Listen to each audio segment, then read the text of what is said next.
Welcome to Profiles on Nantucket Community Television, Channel 18. I'm Charlie Walters. My guest today is Lamerchi Frazier. She is the Director of Education and Interpretation at the Museum of African American History at both of their campuses. One is in Boston and the other one is here on Nantucket. She is joining me remotely from the sanctuary at the Boston Meeting House, which is the campus in Boston. Welcome, Lamerchi. Thank you, Charlie. Thank you for inviting us in. Let's start at the obvious point. For those who don't know about the museum, please tell us about it. The Museum of African American History has two campuses that are located in Boston and Nantucket. The museum was founded by Sue Bailey Thurman in 1966, as she found these buildings in Boston that comprised the African Meeting House and the A.B.L. Smith School as our campus in Boston. It is actually located near the State House. And in Nantucket, there is the uncovering of a family home that was built in 1774 called the Boston Higginbotham House. And adjacent to it is a building that was built as an African meeting house, another in 1820, circa 1820, that anchor the campus in Nantucket of 5 buildings. The Florence Higginbotham House was recently restored and the other buildings have followed suit. We are very proud of this museum's treasures that are nationally renowned as some of the oldest and exact houses of gathering spaces for African Americans that tell the stories, the iconic stories that lead to the end of slavery in America, that speak to their building community, that speak to their networking across many avenues of organizations, that they purchase land, they strategize to bring us to a point of understanding their contributions to American history. The Museum of African American History is devoted to telling these stories. These African American people have a birthright, have addresses, and have gathering spaces where they meet to support the solutions to their issues. The Museum of African American History has 2 Black Heritage Trails that also trace these footsteps of the abolitionist movements in both places in Boston and Nantucket. When we speak of these buildings, we are talking about the embodiment of family activity, of concerts, of cultural life, the sustaining of lives and survivors who have self-emancipated, some of them, some who have been freeborn, some who have come from all walks of life that you can imagine and are engaged in American life from the vantage point of understanding that they were there from the 1700s forward. When we talk about the Museum of African American History, it is these contributions of people who are represented by these buildings and these sites and their stories that we want everyone to know. We want it to be widely distributed. And so with that, the museum has a collection of over 35,000 objects that are shared in these sites, including that of a collection of archaeological items, documents, objects, treaties, programs, and we exhibit these items for people to be able to see, to connect the stories as real and authentic, supported by these documents and objects. As we have exhibits, we also have programs associated with those exhibits that cover children from 4 years old up and adults in there, and look at the important factor of teachers being in these spaces, of bringing their students and sharing this history to elevate the position of American history and expand a narrative that has not included these stories prior to the moments of the 20th and the 21st century. When we look at the Museum of African American History and its proud embracing of the history that gives light to American history, that gives stories that have been hidden, that have not been told before, we are now emerging as not being hidden anymore. We're looking at telling these stories of a vibrant history, especially in Nantucket, of the story of the people of a community called New Guinea that begins in 1774 with the manumission of a formerly enslaved man, Seneca Boston, and his wife, Wampanoag indigenous Thankful Micah, that purchased that property that is the anchor building in 1774 of the museum site there. They have a family, one of which the siblings, Absalom Boston, becomes the first whaling captain of, who is an African-American, has the ownership of his own vessel that takes out 200 men and comes back and returns with all of them. Let me stop you right there, just so people will know where New Guinea is in Nantucket. If you know where Five Corners is, you know where New Guinea is, right? Yes, at York and Pleasant Street, where Right. that intersection is where this fabulous campus of a African meeting house that was built by people who, it is evident when you walk in it, were mariners who understood boat building, as it looks like it is an upside down boat inside.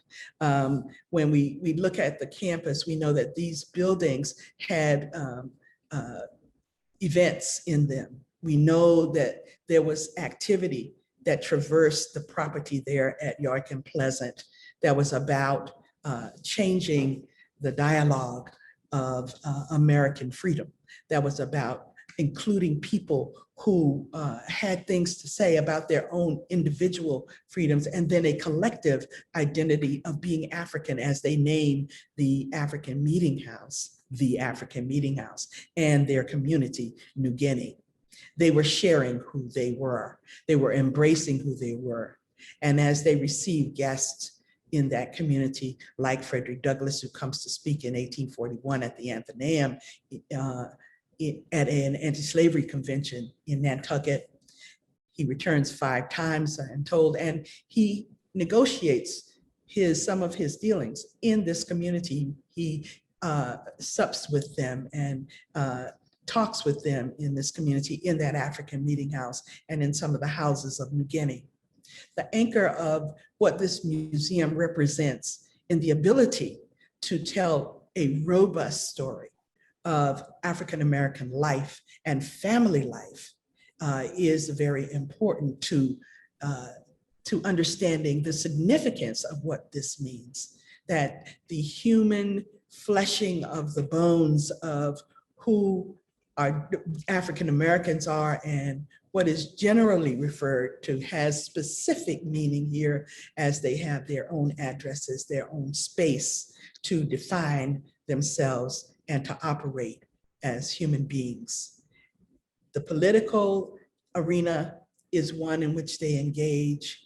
The religious community is one in which they engage.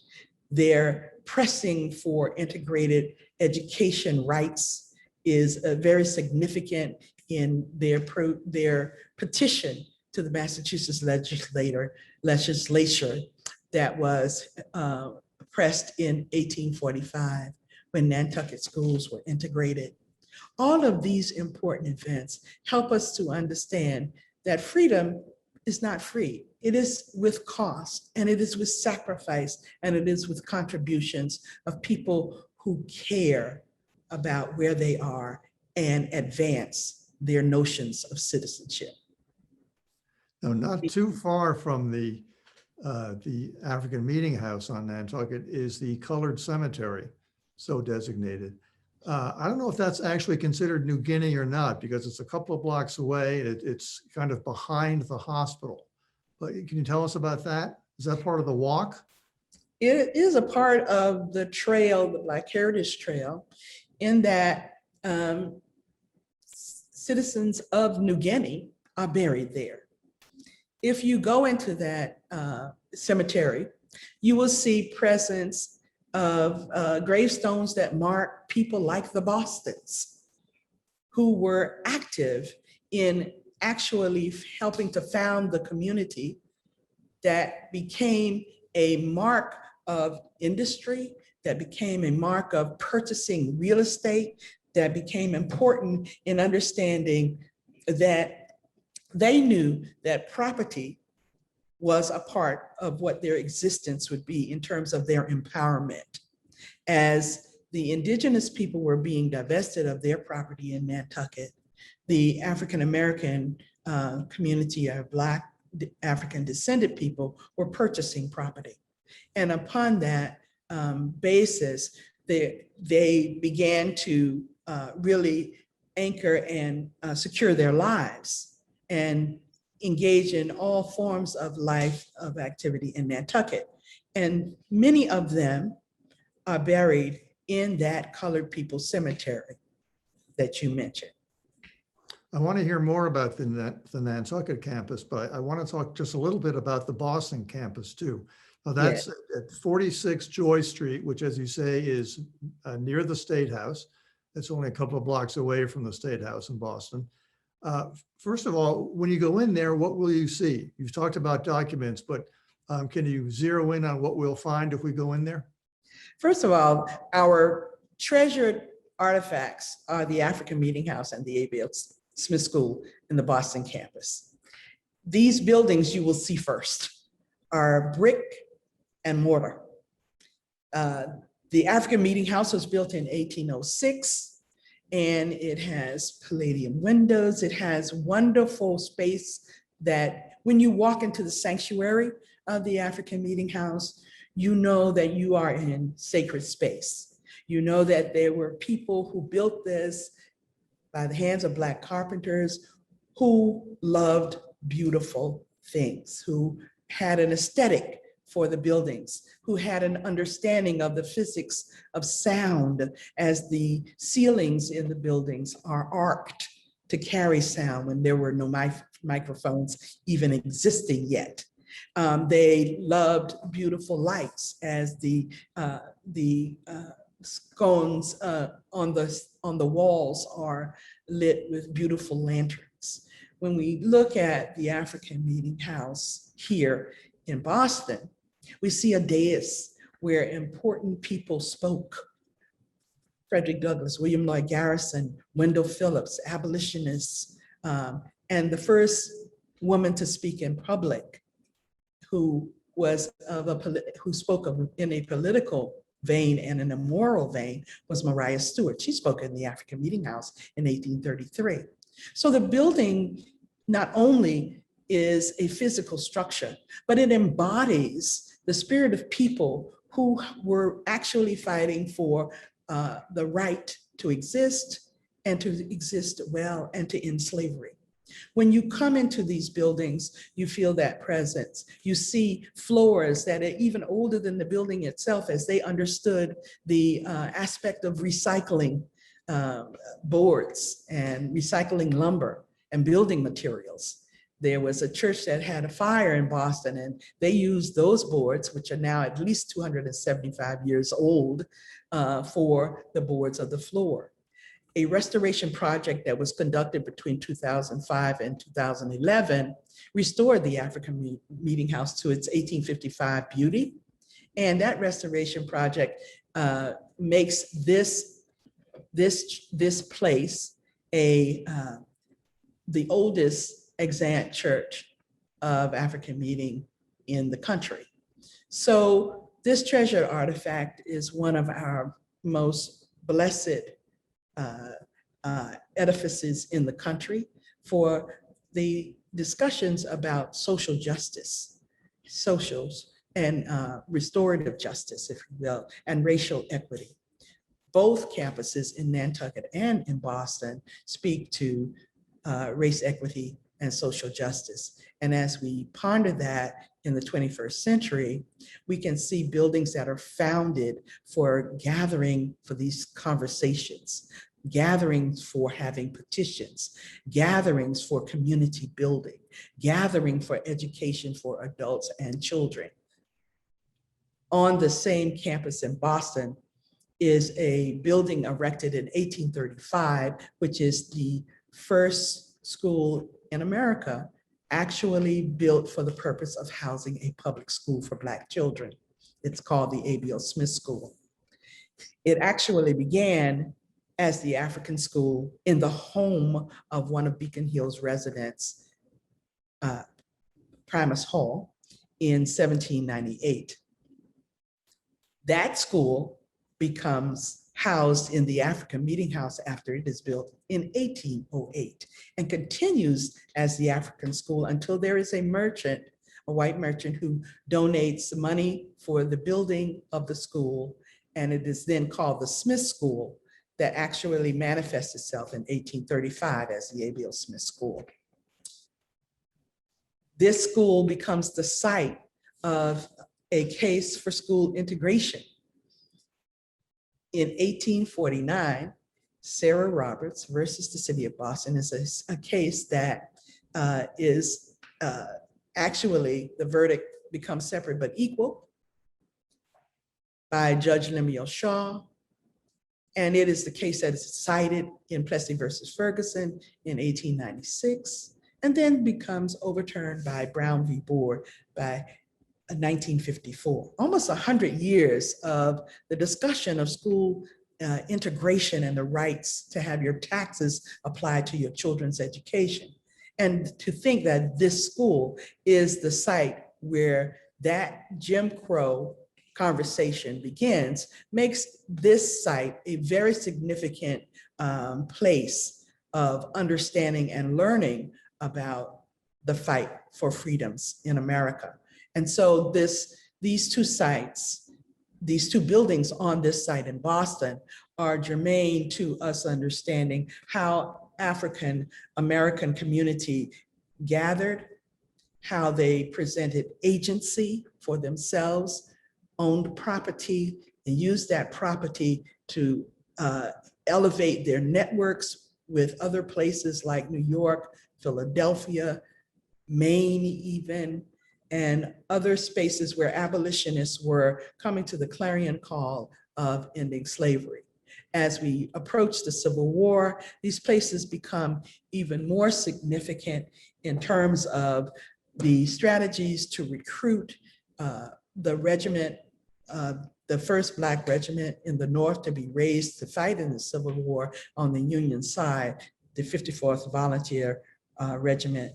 And as we think about how these buildings as gathering spaces had many discussions that led to people being protected, people's freedoms being secured, their employment, their housing, their food, their care, being a process of rebuilding as they came to Boston as a destination from places where they were enslaved.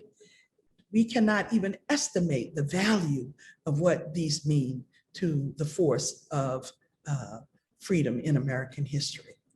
When we think about the people who spoke here, the people who graced these halls, the children who learned here, and their plight against almost insurmountable odds to then even elect people to office after the Civil War is over, as early as 1866.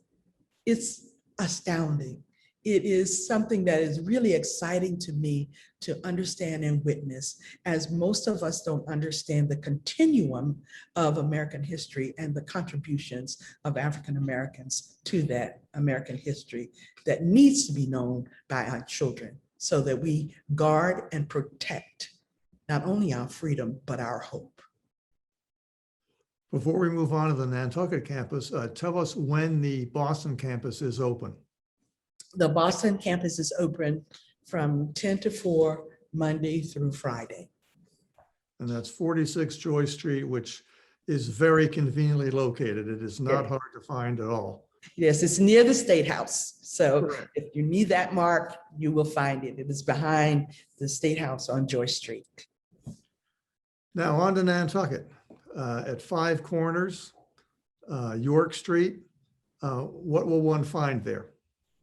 You will find 5 buildings, one of which is the Boston Higginbotham House that was built in 1774 by a manumitted African-American man, Seneca Boston, and his indigenous Wampanoag wife, Thankful Micah. It was a family home. Seneca Boston was a weaver and a seaman. Registered in the deeds of the town is his profession as a weaver. So there was a shop on the property that we understand that he used for his weaving trade. We also know that Nantucket was a place of sheep rearing, so there was plenty of material for him to weave, and he was involved in that industry. As we think about the Boston Higginbotham House, we're thinking of a family home that existed and has existed for over 200 years, except for 1 year when it was occupied by a single person. When we think about the significance of that family, of the Boston family, to the founding of New Guinea in Nantucket, we know that they were the co-founders of the African Meeting House that is adjacent to the Higginbotham House on that campus, and that there was a garage and a bike shop, and there are 5 buildings on this campus that have now gone under restoration and are now ready for people to come and see and understand what happened in these places. The African Meeting House held meetings and concerts and dinners, and there was school that was conducted there for Black children. The value and the importance of this Nantucket campus leads us to understand that there were important decisions being made by abolitionists who met in that house, who had strategies, because not everybody in Nantucket was about slavery ending. There were those who profited from its continuance. By and large, though, the abolitionist community that existed in Nantucket was insistent upon leveraging and protecting people's freedom. So the New Guinea community is engaged in all manner of business in the town. And as the property becomes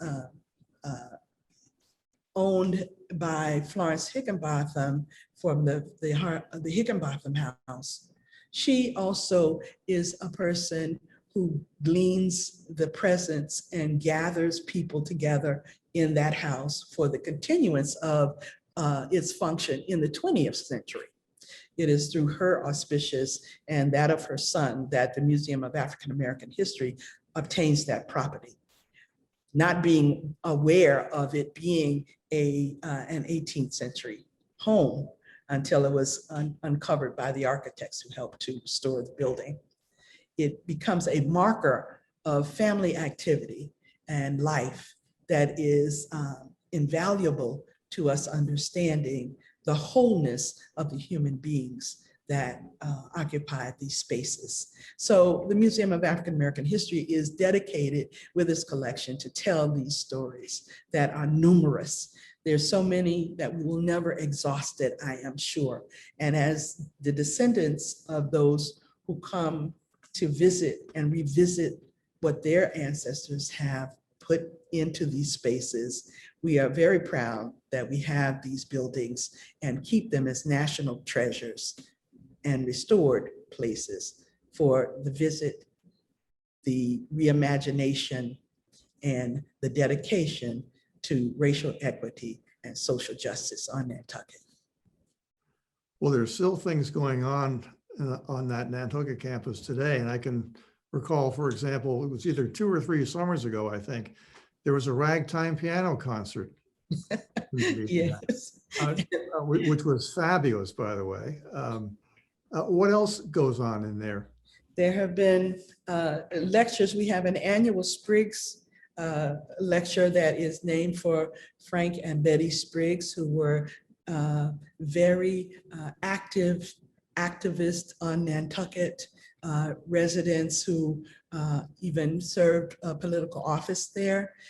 Betty Spriggs was a manager of the campus of the Museum of African American History, and dedicated to them is a lecture that is held annually. We just had one of the lectures, and the author and lecturer was Barbara White, who has written several books that are available through the Nantucket Historical Association.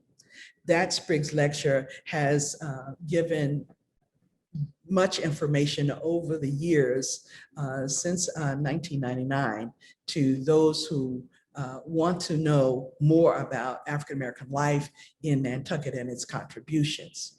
We also have ongoing programming that features poets, features concerts and musicians, topics that are presented by archaeologists who have excavated the property. Those have continued from 1995 on forward to give some rise to understanding the actual real evidence of the life that is buried in the soil of that campus in Nantucket. We have had students who come from various universities to study archaeology and to study the site and campus and to study what the documents the museum can present to them to understand more about this history and telling a fully orbed story. There is an Ames Fellowship that is funded and operated through the University of Massachusetts in Boston, where scholars take a subject, are granted a fellowship, and they pursue research to better understand different aspects of African American life, funded by the money that is an endowment from a Black dentist who lived on Nantucket. So our prospects for programming that will continue will be talks by authors. There will be special celebrations. There will be documentaries and films presented.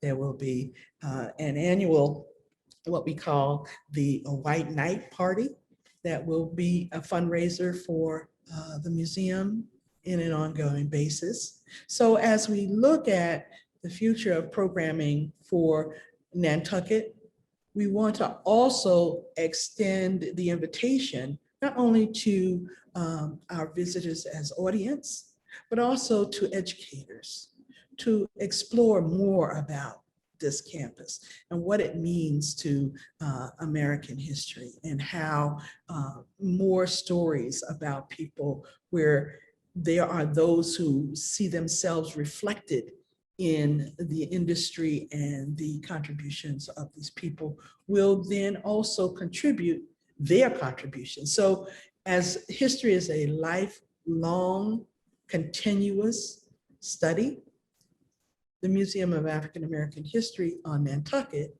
is a participator in that arena.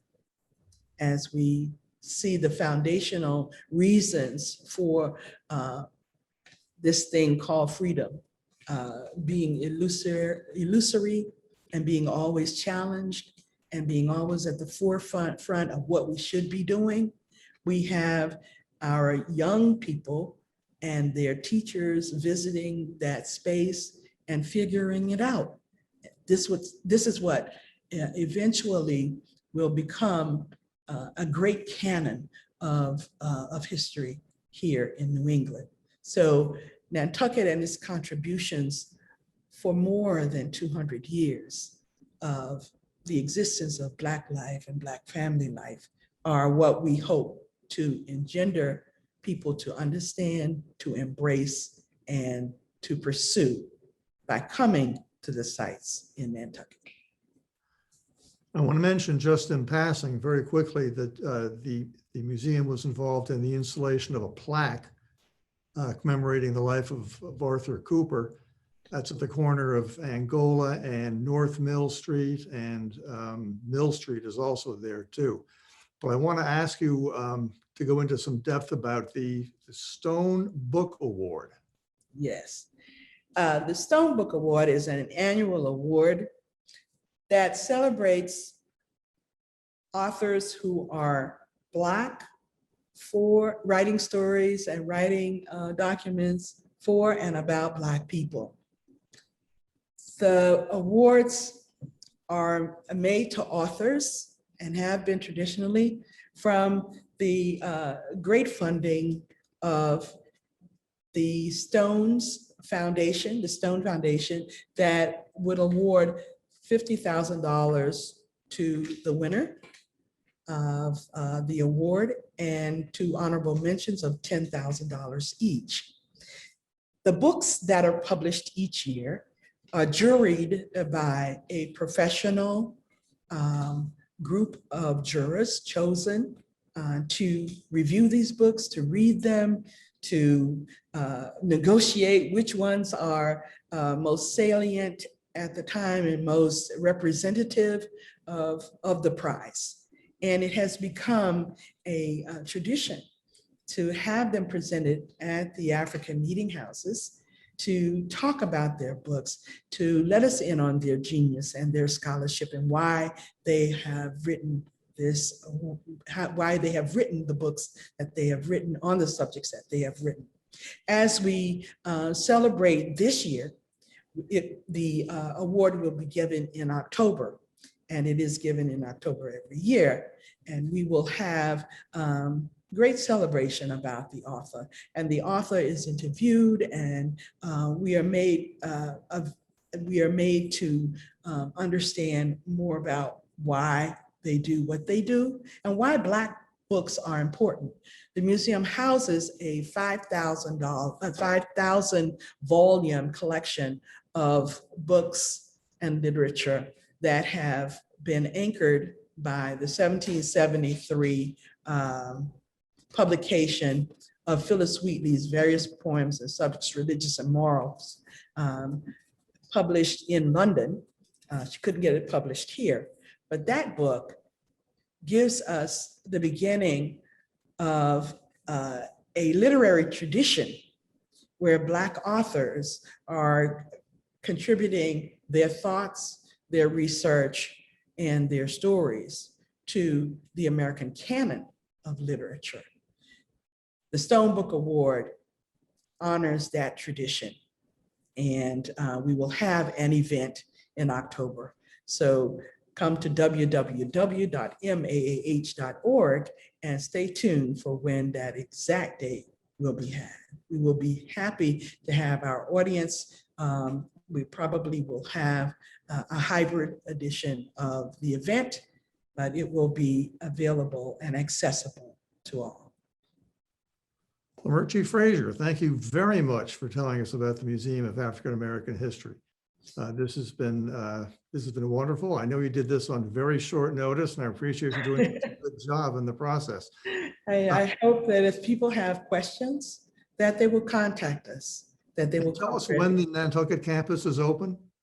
The Nantucket campus is open by appointment, and it is will be regaining its regular hours very soon. Okay, great. Thank you. I appreciate your doing this. You're welcome, and thank you for having us on behalf of the board of directors of the museum, its CEO, Leon Wilson, and the staff. We're so happy that you asked us in to talk about the museum. For Nantucket Community Television and Channel 18, I'm Charlie Walters. Thank you for tuning in. Please join me again.